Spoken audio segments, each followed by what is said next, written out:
Welcome to Extra Innings. This is where we field questions from you. See what I did there? Field extra innings. Yeah. Okay. So anyway, we're taking questions from our church as we work through the book of Esther, and this is just a good opportunity for us to interact. And so as we continue, just want to encourage you to email those questions, office@firstbaptistblowingrock.com. So as you're listening to the sermon, jot them down, shoot us an email, and then I've got one right here, and so we'll be sure to get your question onto this discussion guide as we work through this time together. So this week we're in Esther chapter 2, verses 19 through 23. Is there anything like really pressing that you felt like you wish you had more time to dive into, or you just want to reiterate as we start this time? I just think,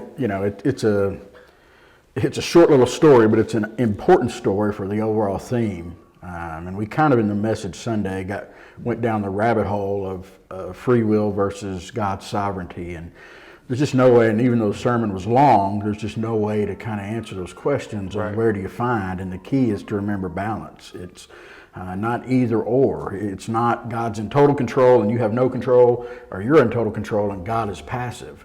Both of us, mankind and God, are active in all of those processes. And so it's just tough to try to explain that in a sermon when you don't have dialogue to be able to answer people's questions. So hopefully it came across and people began to understand their role in God's sovereignty and what God does for us as he puts us in the right place at the right time, and then gives us opportunity to choose what we're going to do once we get there. So I think that's important. I think it's important for Mordecai because we're going to deal with it more in chapter 3 and 4 of his choices that he's made, and some of the bad choices that he made are going to come back to haunt him.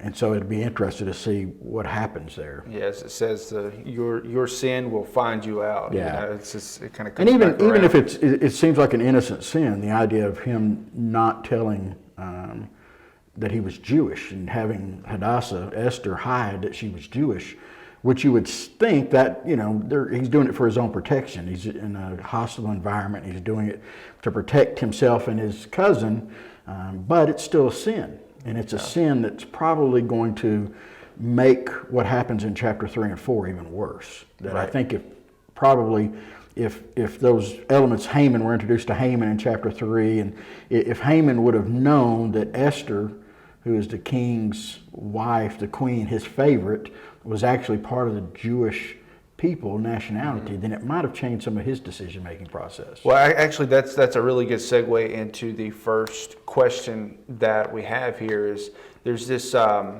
you mentioned that Mordecai had told Esther to pretty much keep her Jewish identity to herself and not reveal that.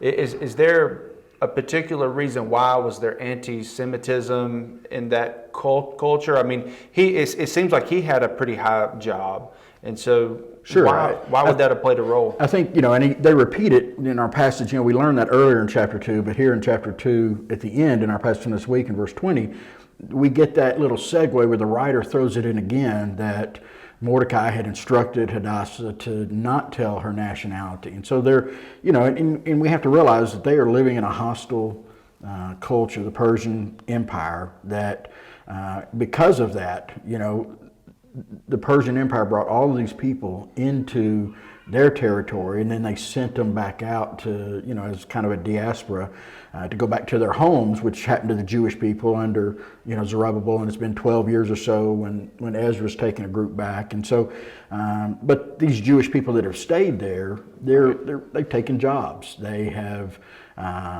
integrated themselves into the Persian culture, and so there has to be some anti-Semitism.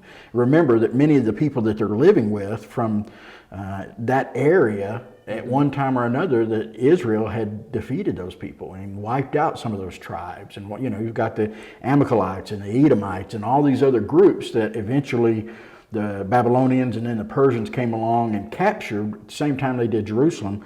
And so they're all living together. And so you've got these people that have been enemies for 800 to 1,000 years since since Moses brought the people back, and since they came back into Canaan, they've been enemies because Israel's role was to wipe them out, to take over their land. So now they're all living together under this Persian rule, and it's not one big happy family. So I think he understands that he's got to, it's part of that assimilation process, that he, if he wants to get a good job, if he wants his daughter or his cousin to be okay, his adopted daughter, then he's got to keep it quiet. And that's going to catch up to him. It's going to catch up to him very early in chapter 3, because your sins will find you out, and there are no things as little white lies.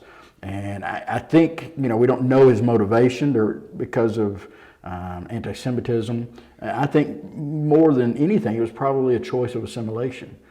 That, when you deal with assimilating into a hostile culture or pagan culture, there are little choices you make. You don't wake up one day and say, I'm giving over myself to, this pagan culture. It's little choices you make along the way. And I think this is one of those little choices that he's made that he thought was innocent, or he rationalized in his mind. It's no big deal if nobody knows where I'm from. But those things will eventually catch up to you. When you compromise what you believe, you compromise what you stand for, as we learned Sunday, that's integrity. Right. You become hypocritical in your behavior, what you say and what you believe, two different things. And so all of a sudden, as you're compromising, there's going to come a point as you go down this slippery slope where you're going to have to make a decision. It's going to be either a step too far or you just fully compromise. And that's about to confront him in chapter 3 when we're introduced to Haman. And so I think they're setting all of that up to help us understand why he's going to be where he is. Yeah. You think the line, you sort of draw a line out there, and it's like, that's where the line is, but you don't realize how quickly you get to that line. And I think the Bible draws the line, and the moment you compromise, you're crossing over that line. And so but in your head, you've told yourself it's not a thick line, or it's not a red line, or it's not a big line. And what happens most of the time is it's not a tangible line. It just all of a sudden we wake up one day and we look back and we realize that we've been compromising all along. Right. And we find ourselves, the moment you cross that standard of sin and rationalize and compromise and justify, it's a slippery slope. And before you know it, you look back and realize, this is what's happened to me. And you're all of a sudden dealing with the consequences of that, which I think Mordecai is. Right. And when I looked into verse 20, it seems like the scripture is making Esther. It seems like it's giving her a pass. It says for Esther obeyed Mordecai just as when she was brought up by him. It seems like it's giving her a bit of a pass, and not that she's as much complicit, but she's more just obeying him. She is, and I think it's Mordecai's sin more than it's Esther's sin. I think Esther goes along with it, which happens all the time.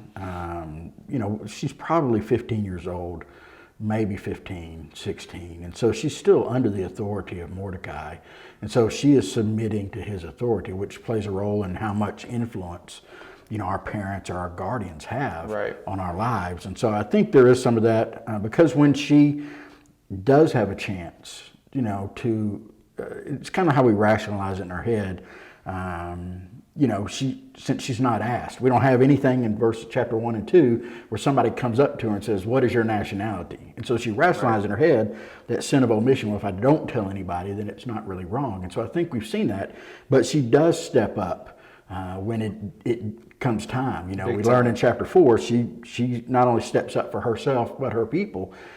So while her mistakes are minor, I think it's Mordecai's that have progressed that on her, puts her in a place that I think, as I said earlier, and we don't know, it's just speculation, but if Xerxes had known after he fell in love that she was Jewish, I don't think he'd kicked her out, because he's had queens that were, Vashti was Babylonian, and so she wasn't Persian. She came from Babylonian monarchy and royalty. And so I don't know that he would have gotten rid of her, but I also don't think he would have allowed what Haman is planning to do here in chapter 3 and 4 to progress to the point that it did if he recognized that his queen, the person he loved the most, is part of that nationality that Haman's going to want to wipe out. So, so there are consequences to her choice. Later on, God's working it together, and she makes a stand for such a time as this and all that kind of stuff. But that's down the road, that's the second part of the book. Yeah.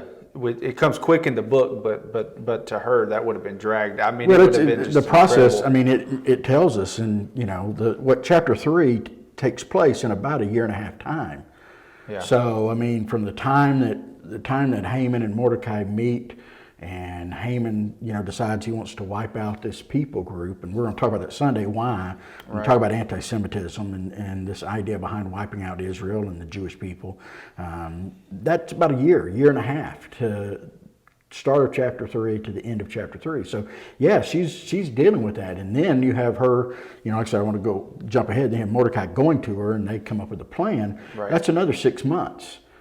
Before the plan is installed, because when he initiates his plot, it's out there giving them time to all worry, and for it to spread throughout the kingdom that we're going to wipe out this Jewish population. Right. Thank you for joining us and tuning in. Please like and subscribe. That really helps us to grow our influence on YouTube and Facebook and things like that.